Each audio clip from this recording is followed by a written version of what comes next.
En cambio, por cuenta ajena es cuando presto el servicio a otra entidad o a otra persona. Pero además, ese trabajo que hago para otro, puedo hacerlo en forma subordinada o en forma autónoma. En forma autónoma hablamos de los contratos, por ejemplo, de naturaleza civil, la locación de servicios, que es un trabajo productivo, personal, por cuenta ajena, pero autónomo, porque quien recibe el servicio nomás me da una directriz general, una coordinación general, pero no regula la prestación del servicio. En cambio, cuando quien recibe el servicio regula todo lo que podemos vislumbrar y pensar respecto de la forma del servicio, qué se hace, cómo se hace, dónde se hace, por cuánto tiempo se hace, a qué hora se hace.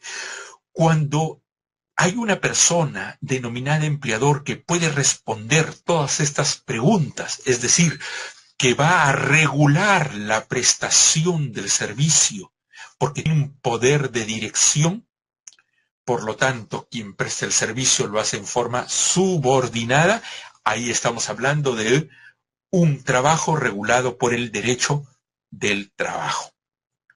Entonces, resumiendo, el trabajo regulado por no solo por el derecho del trabajo, sino por el ordenamiento jurídico laboral, es el trabajo humano productivo que se hace para obtener un beneficio económico para satisfacer necesidades propias de la familia, además que se hace por cuenta ajena, es decir, para otro, se hace en forma libre y además se hace en forma subordinada, es decir, que quien recibe el servicio tiene un poder de dirección. Este es el tipo de relación que va a regular un contrato de trabajo. Les decía que la relación de trabajo, recordemos este esquema que les decía es propuesto por el doctor Javier Neves Mujica. Quienes están interesados en ver este libro, este esquema, es parte de una obra que ya va por la cuarta o quinta edición, que es Introducción al Derecho del Trabajo, donde mucho de lo que yo les estoy exponiendo en cuanto el carácter del derecho al trabajo, el carácter de la norma laboral que regula el derecho al trabajo, el doctor Javier Neves expone en este libro que ha sido editado por el Fondo Editorial de la Universidad Católica.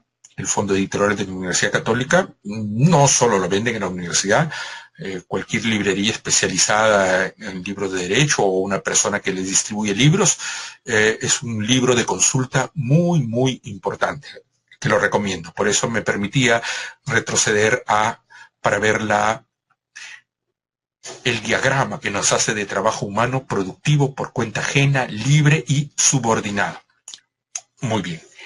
Les decía, contrato y relación de trabajo se entienden en forma de sinónimo. En términos generales, ¿qué es un contrato de trabajo? Perdón, ¿qué es un contrato? Un contrato es un acuerdo de voluntades para regular una relación jurídica. Eso es un contrato, un acuerdo de voluntades para regular una relación jurídica. Un contrato de trabajo es un acuerdo de voluntades para regular una relación de trabajo. ¿Y qué tipo de trabajo? Un trabajo productivo, por cuenta ajena y subordinado.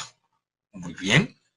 El contrato no es, amigos, amigas, no lo confundamos con el documento. El documento es la formalización del acuerdo de voluntades. El contrato de trabajo es el acuerdo mismo, que puede ser verbal. En algunos casos la ley nos pide que sea también llevado por escrito, como en los contratos sujetos a modalidad que vamos a ver luego. Y en algún caso no solo por escrito, sino que también sea presentado ante el Ministerio de Trabajo. O sea, el contrato no solo tengo que llegar a acuerdo, Tengo que formalizarlo y tengo que registrarlo. Pero eso ya son exigencias de la ley. Primero, si nos quedamos con una relación de trabajo, que es sinónimo, insisto, de contrato de trabajo, que es una relación jurídica para establecer una relación subordinada de servicios. Por eso que el artículo 4 de la Ley de Productividad y Competitividad Laboral, que es nuestra norma matriz, es la que más nos vamos a referir, la Ley de Productividad y Competitividad Laboral que constan en el Decreto Supremo 03-97-TR, nos dice que son elementos esenciales de la relación laboral, es decir, del contrato de trabajo. Primero, la prestación personal de servicio. Es decir, tiene que haber una persona que preste un servicio. Segundo elemento, el vínculo de subordinación, porque es una prestación subordinada de servicios. Y la contraprestación remunerativa. Estos tres elementos deben presentarse. Prestación personal de servicios a cambio de una remuneración y en función de un vínculo de subordinación. Prestación personal, subordinación y remuneración son tres elementos esenciales. En eso tenemos que concentrarnos para determinar que existe una relación de trabajo. Olvidémonos por un momento de jornada, olvidémonos de duración, olvidémonos de regularidad. Esos son elementos que se van a ir adicionando, pero no son elementos esenciales. Los esenciales son estos tres. Remuneración, subordinación y prestación personal de servicios. Así, desde el punto de vista de nuestra actual normativa, se establece que en toda prestación personal de servicios remunerados y subordinados se presume la existencia de un contrato por tiempo indeterminado. Esto va a cobrar vigencia en un momento, cuando diferenciemos los contratos a plazo fijo de los contratos por tiempo indeterminado. Muy bien. Entonces, hay una presunción que en toda prestación personal de servicios, en principio hay una existencia de un vínculo laboral. Se presume la subordinación y se presume también la continuidad, es decir, que es por tiempo indeterminado. ¿Habrán casos de excepción? Sí, los vamos a ir viendo. Precisamente por eso es que vamos a hablar de tipos de contratación. Pero primero vamos viendo cada uno de los elementos. Bien, relación de trabajo. Les había dicho que el elemento esencial es la prestación personal en forma subordinada. ¿Qué es la subordinación? Nuestra legislación entiende por subordinación como aquella situación jurídica en la cual el trabajador presta sus servicios bajo la dirección del empleador. Entonces, esta facultad del empleador de dirigir la actividad del trabajador se llama poder de dirección. Por eso es que subordinación y poder de dirección son expresiones de un mismo fenómeno. La relación de trabajo subordinado le otorgan al empleador un poder de dirección, es decir, de dirigir la prestación del servicio. Y al trabajador lo someten a una subordinación. Si lo queremos decir en términos coloquiales, son las dos caras de la misma moneda. En un lado tenemos poder de dirección y por el otro lado la subordinación. No pueden existir en forma independiente. El trabajador presta servicios subordinados porque el empleador tiene poder de dirección y el empleador regula una relación de servicios, es decir, impone su poder de dirección gracias a que el trabajador se encuentra subordinado a él mismo. Bien, ahora, esta subordinación se expresa de varias formas.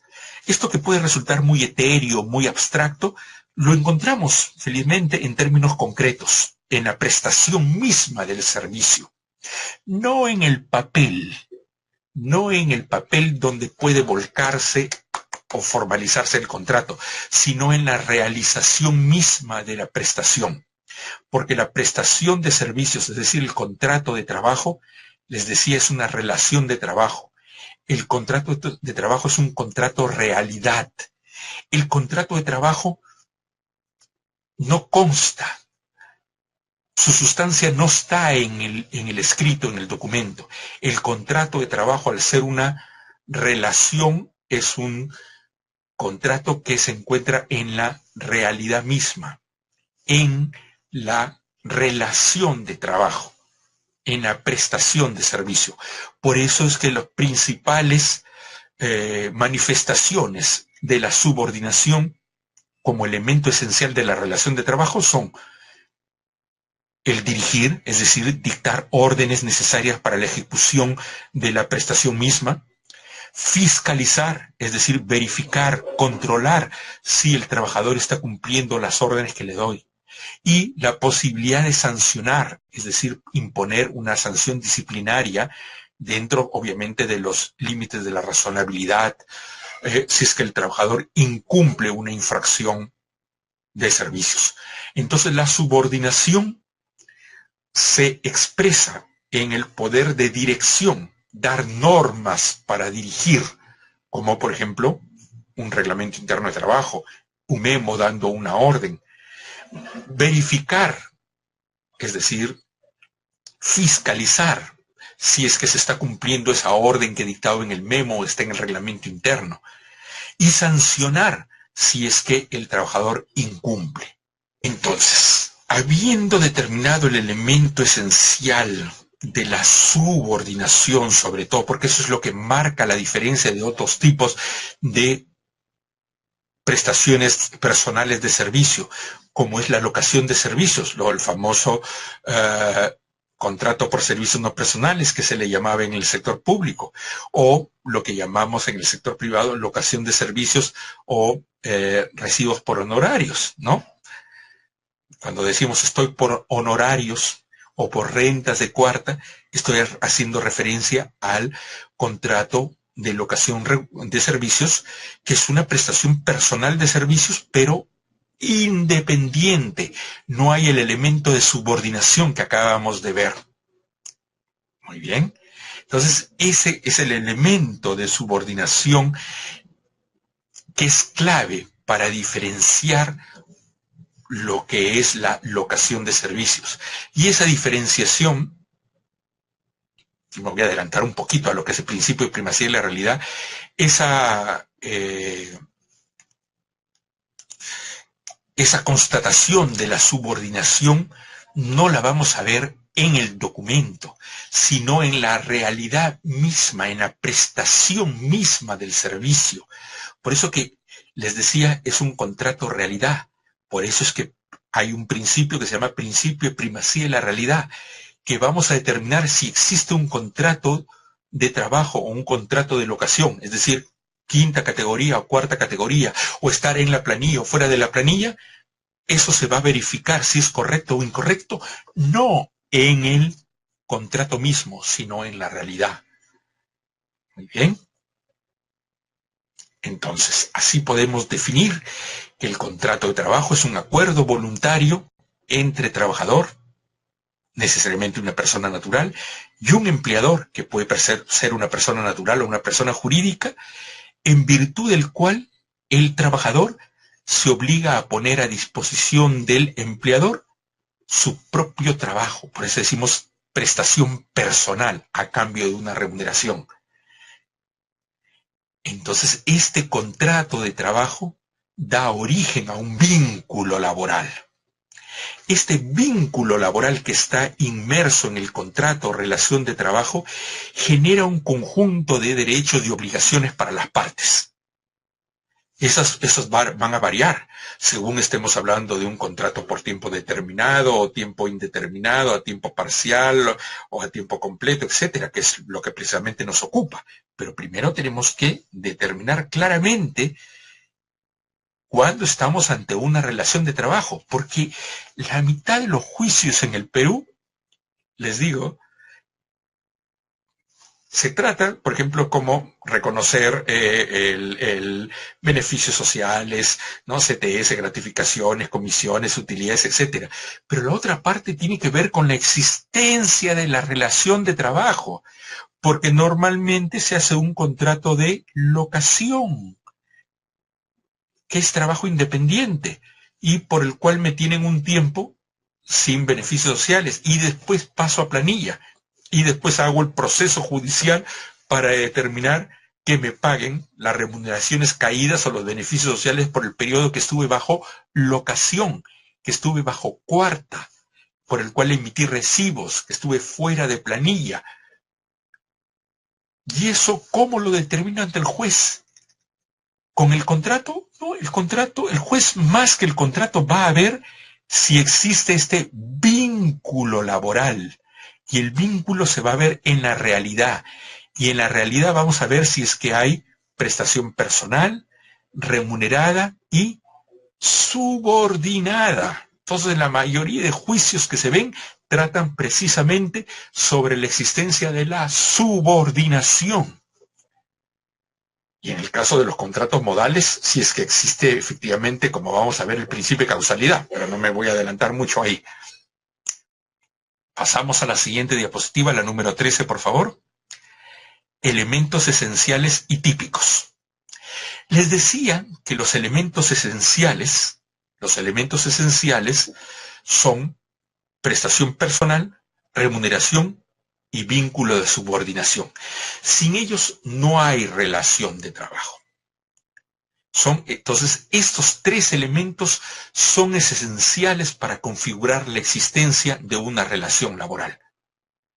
Sin embargo, el contrato o relación de trabajo está caracterizado por una serie de elementos que, sin ser esenciales, es decir, no son indispensables para determinar la existencia de relación de trabajo, permiten identificar un contrato típico o común. Es decir, son características propias de la relación de trabajo. O si queremos llamarlo de otra manera, son rasgos sintomáticos de la relación de trabajo. Imaginemos que somos un médico, que cuando vamos a ver a una persona para poder diagnosticar, vemos rasgos, ¿no? Tomamos la temperatura, vemos el color de sus ojos, vemos los latidos del corazón, escuchamos su respiración. Estamos determinando rasgos para ver si existe cierta enfermedad. Bueno, estoy haciendo un símil. Nosotros como abogados o como analistas, o ustedes en su papel de abogados, de asesores, de jefes de personal, o estando en la administración de personal, o para determinar una renta, si es renta de cuarta o de quinta. La renta de quinta se determina sobre la base de la existencia de un trabajo subordinado, por lo tanto tendré que hacer un análisis laboral. O un inspector de trabajo, o un juez, tiene que hacer este mismo ejercicio. ¿Qué voy a determinar? ¿Cómo determino si en este caso hay una relación subordinada? ¿Voy a aplicar el derecho laboral? Bueno, para aplicar el derecho laboral tiene que haber un contrato de trabajo o una relación de trabajo. Y para eso tengo que determinar que existen tres elementos esenciales: prestación personal, remuneración y subordinación jurídica. Eso lo sé teóricamente, pero lo tengo que aplicar ¿dónde? Bueno, aquí me han traído, al médico le traen el enfermo, pero es como acá me trajeran, ¿quién es el enfermo? ¿Dónde está? ¿Me traen un contrato? No, porque he dicho que la relación jurídica no está en el contrato necesariamente. Bueno, pues veré primero el contrato, pero ahora quiero ver cómo se ha realizado ese contrato. Es decir, cómo se ha desarrollado. Tengo que ver, porque el contrato es un elemento estático que me dice algo que pactaron las partes, pero eso es lo que existe en la realidad. Entonces, lo que tengo que ver en la realidad es que existan los tres elementos. Pero hay elementos sintomáticos, característicos, rasgos típicos, rasgos indiciarios que nos van a ayudar a determinar que existan estos tres elementos principales. Entonces vamos a ver cuáles son los elementos que nos ayudan. Pasamos por favor a la diapositiva número 14. Aquí estamos en lo que se conoce como la presunción de laboralidad. Para la presunción de laboralidad, tengo que ver, aplicando la primacía y la realidad, los rasgos tipificantes. Estos que ya venía anunciando en la diapositiva anterior son los rasgos tipificantes. ¿Y dónde los voy a ver? Más que en el contrato, los tengo que ver en la realidad misma. Y así lo hace un juez, así lo hace un inspector de trabajo, y así lo harán ustedes también como asesores. Nunca quedarse contentos con el contrato, con la boleta o con la planilla, con la plame, sino preguntar si en la realidad se han dado estos rasgos sintomáticos que vemos ya en la diapositiva número 15.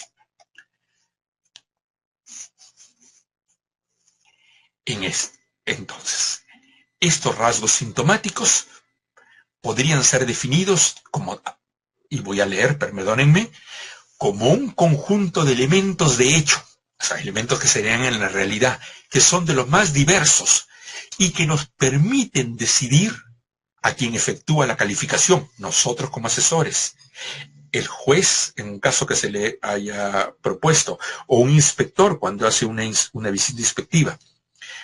Resumo, un conjunto de elementos de hecho de los más diversos que permiten decidir a quien efectúa la calificación, muchas veces en forma indirecta y por vía de la presunción, sobre la existencia de un vínculo de subordinación jurídica. No necesariamente porque sean evidencia de un mando efectivo, sino indicios de la presencia del derecho de mandar y de la obligación de obedecer. Es decir, casi por vía indirecta, en forma indiciaria. ¿Por qué? Porque no lo puedo ver en forma directa. ¿Por qué? Porque el contrato de trabajo que les decía, el documento, si lo resumimos como documento, es un hecho, más que un hecho, es un documento, pero no nos describe cómo se desarrolló la realidad de la relación jurídica. Y es imposible que volvamos en el tiempo, no tenemos una máquina de tiempo para volver a ver el desarrollo de esa relación jurídica. ¿Cómo veo si hubo una prestación personal, si hubo un pago, si hubo subordinación sobre todo? Entonces hay elementos típicos, elementos indiciarios que por vía indirecta nos van a quienes estamos interesados. ¿Quiénes estamos interesados? Los asesores, los empleadores, los jueces, los inspectores, en determinar en vía indirecta a través de los rasgos sintomáticos si es que esta era una prestación propia de un contrato de trabajo, es decir, de una relación subordinada. Estos elementos son, por ejemplo, que la labor se realice en un centro de trabajo determinado y que este centro de trabajo determinado haya sido proporcionado por el empleador. Por ponerles un ejemplo, en la mayoría que laboramos en una oficina, en un centro de trabajo, en una fábrica, en un almacén, pero no siempre está presente eso. A veces mi relación puede ser una obra que le encargan al empleador en el centro de trabajo que es de otra persona, o estoy en la vía pública. Una persona que realiza encuestas para una empresa encuestadora trabaja en la vía pública. Un chofer trabaja en la vía pública. Entonces, no siempre la existencia del centro de trabajo es totalmente determinante, pero es un rasgo típico. Además, que se trate de un servicio prestado durante una jornada, que puede ser la jornada legal o una jornada habitual. Además, que se realice en forma exclusiva, es decir, que haya un solo empleador. No siempre hay quienes podemos tener más de un empleador, es decir, podemos estar en más de una planilla. Además, que el contrato de trabajo se haya celebrado por tiempo indeterminado, que es lo que normalmente se da. Hay una presunción de trabajo permanente. Pasamos a la diapositiva 16, por favor. Bien, entonces aquí, respecto de los rasgos sintomáticos, podemos decir que es posible que uno solo de estos rasgos sintomáticos no revelen por sí mismo necesariamente la existencia de un contrato de trabajo, ya que la mayoría podría explicarse dentro de un contexto, por ejemplo, de una relación autónoma. Por ejemplo, es decir, de una locación de servicios. El cumplimiento de la prestación se efectúa dentro de un horario de trabajo porque es necesario, por ejemplo, que el contacto con trabajadores de la empresa. Por ejemplo, yo como abogado de la empresa, como abogado independiente, voy a ir a ver unos casos laborales y los hago dentro de la jornada de horario de la empresa porque tengo que contactar al gerente, al jefe de recursos humanos, a los trabajadores en particular. Entonces, me puedo estar ajustando a un horario. Aquí les proponía un ejemplo distinto. Por ejemplo, un auditor independiente o una relación continua puede ser manifestación de un contrato de locación, como un contrato de servicios de un abogado independiente o de un auditor. Entonces, estos elementos indiciarios o rasgos sintomáticos no los tengo que ver en forma aislada, sino en forma conjunta. Por eso que podemos decir que la conjunción de alguno o varios, preferentemente de todos estos elementos, pueden servir para determinar la existencia o no de una relación de trabajo. Pasamos, por favor, a la diapositiva 17. Entonces, del análisis en la realidad de la existencia conjunta de varios de estos elementos tipificantes, nos van a determinar que existen los tres elementos esenciales: subordinación, remuneración y prestación personal. Y les decía que tiene que verse en la realidad. Es así que hablamos del principio de primacía de la realidad. Este principio se fundamenta en otorgar un privilegio, otorgarle el privilegio, mejor dicho, a lo que sucede en la realidad sobre lo que han expresado formalmente las partes. Es decir, vale más lo que se constata en la realidad que lo que se haya volcado en un contrato, en una boleta, en la planilla. ¿El hecho que yo emita un recibo por honorario me hace independiente? No, porque el recibo por honorario, ¿qué es? El cumplimiento de una formalidad tributaria que nos dice que según el reglamento de comprobantes de pago, respecto de las rentas de cuarta categoría, se tiene que emitir un recibo por honorario. ¿Y cuál es el hecho generador del recibo por honorario? La renta de cuarta. ¿Cuál es la base de la renta de cuarta? El trabajo independiente. Entonces tengo que ver si verdaderamente el trabajo era independiente. Entonces estoy yendo otra vez al principio y primacía de la realidad. ¿Dónde se fundamenta la independencia o dependencia de una prestación de servicios? ¿En el contrato? ¿En la planilla? ¿En el tipo de renta? ¿En la boleta o en el recibo? No, esos son formalidades. Lo que tiene que revisarse es la realidad misma, ver si el trabajo fue subordinado, es decir, ver si hubo en forma acumulativa jornada, órdenes, memos, llamadas de atención, sanciones, si hubo una regularidad en la prestación del servicio, si el servicio fue exclusividad por tiempo indeterminado. Pero uno solo de ellos no me genera relación de trabajo, sino la acumulación, como decíamos, en forma conjunta. ¿Y dónde tengo que verlo? En la realidad, no en los documentos.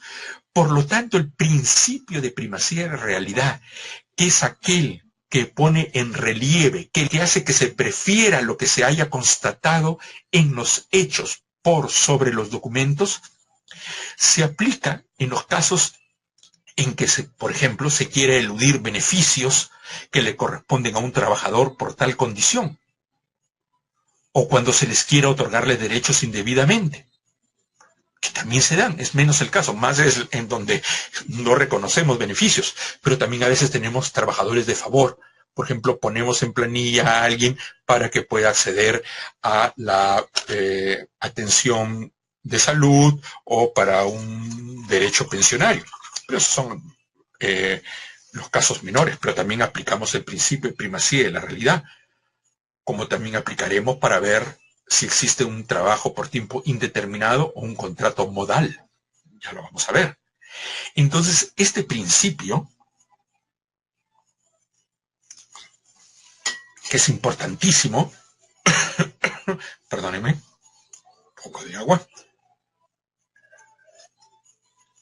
Este principio, les decía, amigos, tiene reconocimiento legal expreso, tanto en las normas de inspección de trabajo como en las normas de intermediación laboral.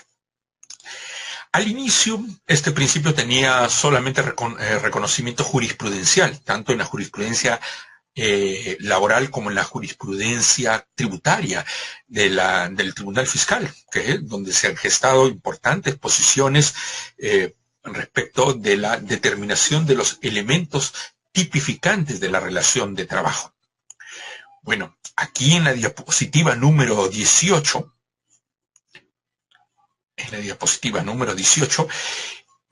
referida al principio de primacía de la realidad, podemos decir que siendo el elemento de subordinación el que diferencia las relaciones laborales de las de otra naturaleza, las de naturaleza civil, por ejemplo, es precisamente el que se suele disfrazar con intenciones evasivas, o es el que se va difuminando por circunstancias especiales, a veces en ejecución de servicio. Por ejemplo, en los trabajadores de más alta categoría, la subordinación no es muy clara. Por ejemplo, tenemos trabajadores de dirección, que no es muy clara la subordinación, se difumina. Por eso es que hay que ver los elementos con mayor análisis. Entonces, para su identificación se utilizan una serie de mecanismos. Son los que llamamos indicios de laboralidad. Para acreditar la existencia del elemento subordinación, que es el que diferencia la relación de trabajo de una relación civil, que es digamos, la diferencia básica, la doctrina y la jurisprudencia laborales han creado lo que se conoce como indicios de laboralidad. Es decir, indicativos de laboralidad, señas de laboralidad entendida como una relación personal, remunerada y subordinada de servicios. Esta existencia de indicios nos van a explicar en forma indirecta cuando hay una relación de trabajo, en forma indirecta y posterior. Por ejemplo, estamos ante un juicio que puede ser hace 3, 4 años. Estamos ante un hecho anterior de 4 años y en este momento tengo que probar que hubo relación subordinada en ese momento. Entonces, mire, el transcurso del tiempo puede ir mellando las pruebas o los indicios de laboralidad. Por eso es que son varios los que se utilizan. Entonces, los indicios de laboralidad son aquellos que nos permitirían presumir la existencia de la subordinación y, por lo tanto, de una relación de trabajo. Veamos a partir de la diapositiva 19 cuáles son estos indicios de laboralidad. A ver, en esta diapositiva podemos ver los indicios de laboralidad. El primero de ellos, la incorporación del contratado, es decir, del trabajador, a la estructura organizativa del empleador, del contratante. Así podemos decir que la actividad de la persona contratada, es decir, el trabajador, se incorpora en un engranaje ya preestablecido. Es un engranaje perteneciente al que lo contrata, a la empresa. ¿Quién es el que tiene la potestad de organizar y coordinar las actividades de las personas pertenecientes a dicha organización. Bien, entonces el empleador, en función de su poder de dirección, predetermina, organiza cómo se va a prestar el servicio y, por lo tanto, cuáles son los cuadros, los puestos, y el trabajador ingresa a esa estructura organizativa. Otro elemento o indicio de laboralidad es el lugar de trabajo. El contratado presta servicios en el lugar o lugares establecidos, señalados por el contratante, aun cuando no sean de su propiedad. Generalmente se entiende que el indicio opera con mayor precisión cuando el lugar fijado es el centro de operaciones principal del contratante. Si yo entro a laborar directamente, por ejemplo, a un supermercado, no hay duda de ello. Pero cuando trabajo como, no directamente para el supermercado, sino como ¿cómo le llaman a estos que son este puesto donde se exhibe o se hace publicidad de ciertos productos, que vamos a distintos supermercados? De repente voy al supermercado WOM, pero yo trabajo para la marca Gloria, y estando en la marca, trabajando para la marca Gloria, mi lugar de trabajo no es la tienda Gloria, ni un lugar de trabajo perteneciente a Gloria, sino al supermercado WOM. Entonces, no siempre va a coincidir la titularidad del centro de trabajo con el empleador, pero la cuestión es que hay que entender como lugar de trabajo aquel que donde nos envía el empleador, es decir, el empleador tiene la capacidad de señalarnos el lugar de trabajo. El tercer indicio es el horario y la jornada. El contratante fija el tiempo en el cual el contratado prestará sus servicios, ya sea desde la cantidad de horas que durará la prestación, o los momentos, o el día en que se ejecutará las obligaciones. Es decir, se va a establecer la jornada diaria, así como la jornada semanal, para el caso, y habrán cambios, hay jornadas atípicas que se pueden establecer, ¿no? Muy bien, seguimos en la diapositiva número 20, con los otros indicios de laboralidad. La exclusividad. Supone que el contratado no podría, por obligación contractual o por imposibilidad material, si es que ya cumple una jornada extensa, prestar servicios a personas distintas del contratante. Aunque esto no se opone. Normalmente, las personas que somos trabajadores subordinados lo hacemos a exclusividad, pero no es un rasgo esencial. La retribución fija y periódica, como otro elemento o indicio de laboralidad. El contratado normalmente percibe una contraprestación por sus servicios de modo preestablecido, por ejemplo, en forma semanal, quincenal o mensual, y no en función de alguna particular circunstancia concreta. Por ejemplo, comisiones, destajo. O sea, lo usual es el trabajo por tiempo determinado, por lo tanto hay una retribución fija y periódica. Y las comisiones también que se suelen dar, pero que no necesariamente pueden coincidir. Es más bien lo excepcional. Por ejemplo, pueden ser comisiones también mensuales, pero a veces la comisión tiene por condición, por ejemplo, no solo la venta, sino el pago de la factura por parte del cliente. Entonces, pueden ser periodos mayores, ¿no? Igualmente, este indicio se refiere a que la contraprestación se percibe cada cierto tiempo determinado y no en función de cada oportunidad o ejecución del servicio. Así, con este indicio queda demostrado que el grado de sujeción es tal que la relación es de tracto sucesivo, semana, quincena o mes, y no en función de determinadas coyunturas. Por eso es que podemos decir que la remuneración o la retribución es fija y periódica, es un indicio de laboralidad. pero no se da en todos los casos. Hay ejemplos en que, por ejemplo, en los contratos de temporada se va a fijar, o en los contratos no solo de, perdón, les decía de temporada, sino los de eventuales o los estacionarios, más bien la retribución va a ser irregular y no periódica, pero es la excepción. Pasamos a la diapositiva número 21, siguiendo con los indicios de laboralidad, donde también encontramos como indicios la provisión de herramientas de trabajo. El contratante, el empleador, provee de las herramientas para la ejecución del servicio.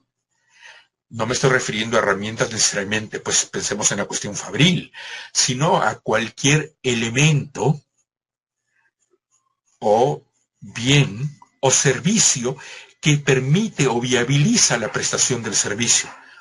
Un escritorio, un software, una línea telefónica, la adquisición de un servicio de consultoría, ¿no? Por ejemplo, si yo entro a trabajar como trabajador subordinado a un estudio contable y el estudio contable se ha suscrito a Gaceta Laboral y me proveen el código para poder yo trabajar como contador, como abogado, me están dando una herramienta de trabajo que no es tangible, pero es un servicio contratado de carácter tecnológico especializado que me permite la ejecución del servicio. Entonces, cuando hablamos de herramientas de trabajo, superemos la cuestión, la mera idea física de la herramienta como un martillo. Es cualquier bien o servicio que el empleador provee para que el trabajador pueda ejecutar el servicio. Muy bien. Otro elemento de indicio de indicio de laboralidad que tenemos aquí en la diapositiva número 21 es la imposibilidad de rechazar encargos. Precisamente porque soy un trabajador subordinado y mi empleador tiene poder de dirección sobre mí, el contratado no puede considerarse autónomo, es decir, bajo locación, por ejemplo, cuando la asignación de encargos es de una naturaleza tal que su prestación de servicios no puede ser negada ante un requerimiento del contratante. Así, si se verifica que el contratado necesariamente tiene que acatar los encargos de su contratante, el grado de autonomía es reducido. Y está tan reducido que precisamente porque no soy un servidor autónomo, sino subordinado. ¿No es cierto?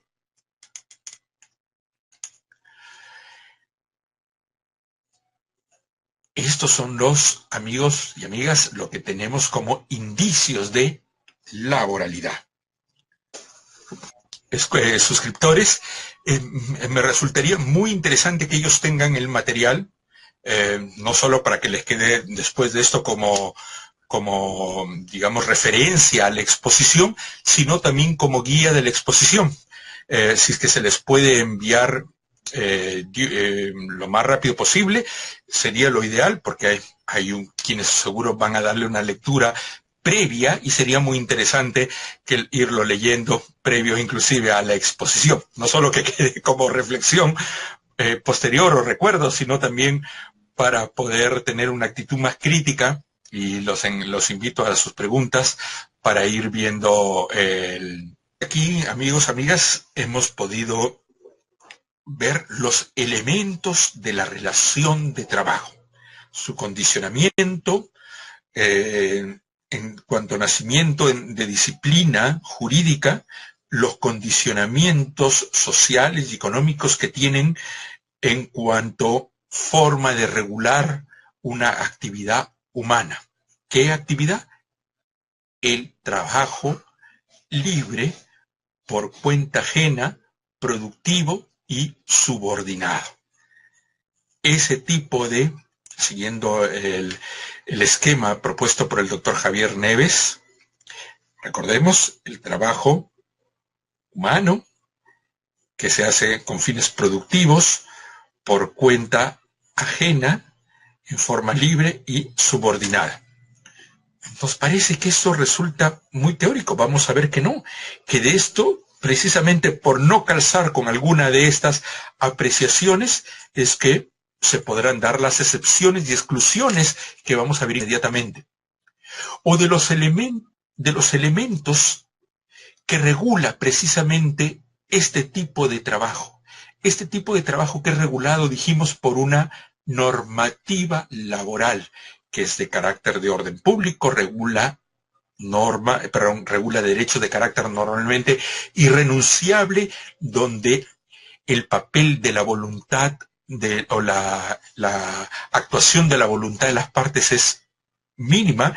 Esencialmente, la prevalencia es de la norma laboral, que establece normas de obligatorio cumplimiento y que establece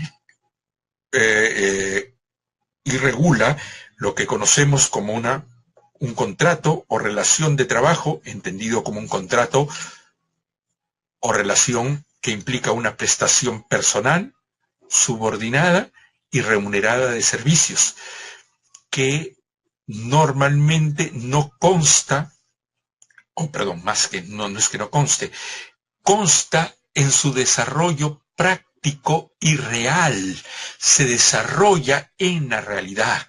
Por eso le decíamos que el contrato es un contrato realidad y que para poder determinar su existencia nos valemos de el principio de primacía de la realidad, que pone relieve por sobre los documentos a los hechos. Y estos hechos a veces son hechos muy directos que nos pueden establecer relación subordinada, prestación y remuneración. Es decir, determinar los elementos esenciales, pero cuando no los podemos determinar en forma directa, recurrimos en forma indirecta a los medios típicos o los medios indiciarios, que es lo que hemos llamado indicios de laboralidad, que por sí mismos uno de ellos no determina la existencia o no existencia de una prestación de servicios remunerada, es decir, de un contrato de trabajo, sino en forma acumulativa. Bien, aun cuando encontremos todos estos elementos, veremos que hay excepciones y exclusiones en la contratación laboral. Y recordemos que, tratándose de excepción y exclusión, dijimos como principio de interpretación de las normas laborales, que las normas que contienen prohibiciones, excepciones o desmejoran o regulan derechos en forma peyorativa o desmejorativa, se interpretan en forma restrictiva o por lo menos en forma no amplia. Bien, ¿cuáles son las excepciones y exclusiones a la contratación laboral? Son esencialmente estas que tenemos en la diapositiva número 23. En la diapositiva número 23. Tenemos el voluntariado, el trabajo familiar no remunerado, las modalidades formativas están ahora en boga en las noticias, ya vamos a ver, la locación de servicios a la que nos hemos venido regulando. ¿Y por qué está excluida? ¿Qué elemento le falta? El elemento subordinación. O la contratación a través de terceros. Vamos a ver que aquí no va a haber relación con el principal, sino relación con otra persona que hace de empleador. Estos son los casos que se conocen como de interposición laboral, donde el servicio es prestado a una persona, pero esta persona no tiene, por una ficción legal, la calidad de empleador. Se interpone o se triangula y aparece un tercero. Veamos cada uno de estos casos de exclusión de la relación de trabajo, es decir, donde vamos a decir no hay relación de trabajo entre el que presta el servicio y lo recibe. ¿Cuál es el primer caso? El voluntariado. El voluntariado, que tiene su norma general, que ha sido y reglamentada, cuyo reglamento también ha sido modificado el año pasado, donde se han hecho precisiones Hablamos esencialmente de la ley 28.238 y su reglamento, el Decreto Supremo 03-2015,